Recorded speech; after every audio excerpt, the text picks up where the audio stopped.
A couple months ago, I had a family friend reach out in hopes of working with me to raise money for a startup that he was founding. Specifically, it was a tequila startup. And while I don't drink, I was interested in at least giving some insight as to what I saw as the best route for him to be able to raise some money. So today I'm going to go into how you could apply the technology that we're building on this channel and utilize it for real world application like launching a startup. So, our family friend, he has experience running a wide variety of different businesses in different areas, a lot of stuff around the service industry, but he was looking into getting into the tequila industry and he was wanting to raise money to be able to fund supply. So he was looking for a way to fund inventory and he was wanting to raise money from investors. Now he was looking to raise upwards of $700,000, which is a significant amount of money for an entity that hasn't yet made money.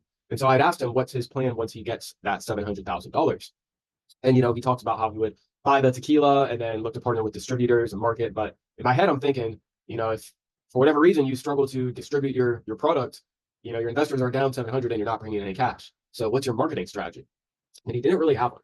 So I then gone on to suggest how he could utilize the technology of an NFT and be able to market it to make sure that even before he's raised the money to fund his supply, to fund building his inventory, he would have demand for his product.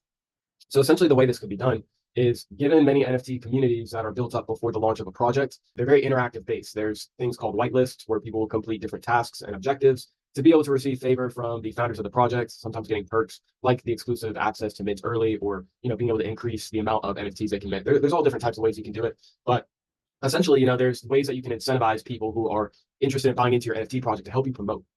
So what somebody could have done is, our friend, he could have gone about putting together an NFT project where, as part of the whitelist strategy, he's having people create different content and different, pieces that they can put online to garner attention for the project itself. So he can incentivize people to, recruit members to join into the Discord, awards for, best performing piece of content, all different ways that you could strategize. But essentially, you would use strategies to organically grow a community, and then you would release the NFT and give perks for owning the NFT, such as everybody who minted an NFT now gets a complimentary taste sample of the four main tequila flavors that he was going to be bringing out with his product line. You could also have different tiers of discounts depending on how many NFTs somebody owns when they go to purchase tequila directly from the site. So there's a lot of different ways that you could go about orienting this, but essentially what you would look to do is you would take the concept of your tequila business and you would mesh together investors with your consumers. So essentially the same people who are giving you the money to fund the increase of the supply, the increase of the inventory, are going to be the same people who would end up buying tequila for you in the future, and also allowing you to get more visibility with your brand. Because that's the thing,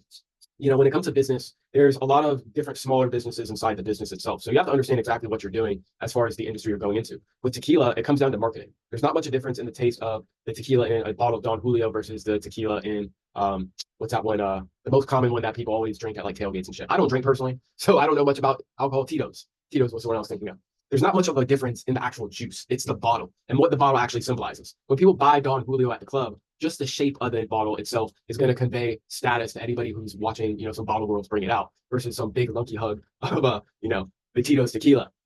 So again, it's all about creating the correct branding and imaging. And the nice thing with NFT communities, especially with what we've seen historically, is, generally the people who are buying into these projects are very strong fans. And so if you're connecting the digital asset itself to, rewards and perks that come in the form of physical products that you can send out to holders, well, when they start having parties with their friends and they're pouring up these bottles of tequila from NFT mints that they had gotten, it's going to start a conversation. And it's an easy way for other people to become more aware of the brand without even needing to buy the NFT. But again, it is coupling the strategy of raising the funds with the marketing and the consumerization of the product itself. So I hope that all made sense. Part of the reason I wanted to do this channel is to get better with the aspect of communicating clearly, given I think it's a key trait with founders, especially with people who are running large organizations. You need to be able to communicate complex ideas, to pretty much to anybody who's in front of you that needs to understand it, even if they don't fully grasp the more intricate concepts that go into the fulfillment of whatever you're talking about. So again, that's more so an idea of how someone could raise the funds for a startup such as a tequila brand, for the example that I've given. But the goal is going to be to at some point have a platform where, if you have an idea and you have a reputation, it'll be easy for people to go online and be able to invest into whatever you're starting to build. So I think, given there's still a very wide misunderstanding of the use case of NFTs, most people still associate it with the ability to own the rights to an image. I think applying real world examples so people can understand how this technology can be fully utilized will help more people understand the benefits of integrating Web3 technology into their own businesses. So I'll make an attempt to include some of these examples in further videos. But with that being said, I will see you guys on the next video. Peace.